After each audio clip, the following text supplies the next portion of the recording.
over the 2 days, we have seen some top first-class presentations, which talks about all the research that we're doing, and that's being involved involving Aboriginal and Torres Strait Islander people, and that has some relationship with the Poche Centre, either directly or at least in some form. Can I recognise all the questioners and the various questions and comments that people have put to the panelists, to the presenters? They've been very good. They've helped to provoke, a lot of thinking for the presenters. Been absolutely fantastic how people have kept the time, and we haven't had too many delays. We've done really well, I think, in handling the IT. I think the presentations have been very interesting overall, and thought-provoking. But what it does show is that interconnectedness and the interrelationship between all aspects of health, and particularly from an Aboriginal and Torres Strait Islander person's point of view, where we see health as very holistic. It's not just your physical health, it's your mental health, it's your social and emotional well-being. It's all of those determinants that impact on whether we enjoy good health or not. From, we heard about the water project, which is one would think is a given, but it's not so much a given. What's been also for me very enlightening and rewarding is how our non-Indigenous researchers have worked with Aboriginal researchers, and there's been a very inclusive process, and also the Aboriginal Torres Strait Islander researchers who have engaged with the non-Indigenous researchers, because it creates opportunities to uplift all of our researchers, to give people an opportunity to have a better understanding about what it's like from an Aboriginal and Torres Strait Islanders perspective in how we see health and what we see as necessary to sort our health challenges out in one way or another.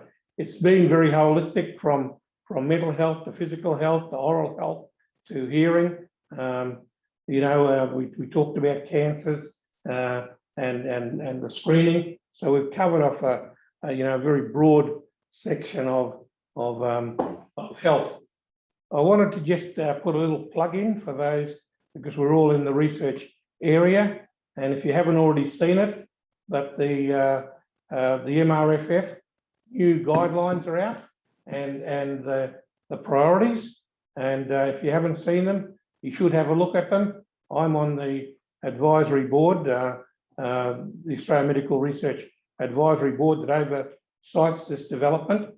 And I think this year what's been really rewarding is that we've been able to bring it down to having a focus, again, as a high priority on Indigenous people and minority groups, but also to bring in an element of preventive health, and to even look at some of the impacts of COVID and how that's going to have both an immediate but long-term impact on our societies in Australia. So it's well worth looking at those, and start to prepare for when the next tranche of money is going to be released, and start to think about what sort of projects you might want to get up, and that they don't have to be mega projects either.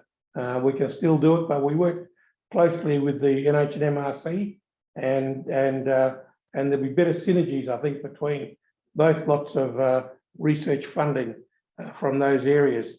And one of the very interesting things that we've introduced into the MRFF this year is, going forward, are a set of principles that are going to guide the type of research that takes place. And so in reading, don't only just read the strategies and priorities, but look at the principles that are going to guide the way funding should be distributed. And so they're out there. I think we saw co-design really feature a lot here, and it's so important that we do engage with Aboriginal and Torres Strait Islander people and the communities most affected, so that the research becomes very relevant and that it's going to meet the needs of our major client group, that's Aboriginal and Torres Strait Islander people. I wanted to close by recognising Yvonne and all the work that she's done. Thank you, Yvonne. She stepped in when Abby left us and took this on board, and you know, amongst all of her other tasks, including raising a couple of young ones, you know, that you know, she's done a sterling job in doing this, and so a big credit to you, Yvonne. Over the last 2 days, Yvonne's been very ably supported through Natalie looking after our IT challenges, and you know, that's been some of them behind the scenes have been pretty testing in trying to understand how the system works, but to make sure that it flowed well, which was good. And of course, Vita, you know, one of the foundational members of Poche, and also one of the foundations of these you know, showcases, in being able to you know, make sure all the logistics are done, and you know, which is always important. And of course, they were ably supported. Yvonne was ably supported by Bo and John, albeit a little bit of a hand's length, but arm's length. But they were there, and so it was a big team effort in all of this. And I'm sure that the presenters would appreciate the amount of interaction that Yvonne's had with you guys to try and make sure that it all flowed very well. The presenters, without you, we wouldn't have had a showcase. So again, you know, 26 different presentations. We probably had close to 40 presenters overall, because there were some big team efforts. Next year, hopefully we'll be able to have a combination of face-to-face as well as virtual. And so, you know, start thinking about your projects now and what we need to get going. But of course, without, you know, consistently, we've had, well, we've got 37 people online now, but we've had consistently over 50, you know, as high as 80 yesterday online at any one time. So that's it from me. I well, just wanted to thank everybody for your participation. This is our 10th, bigger and better every year, and we look forward to seeing you same time, or not same time, but close to the same time next year, face-to-face and virtually.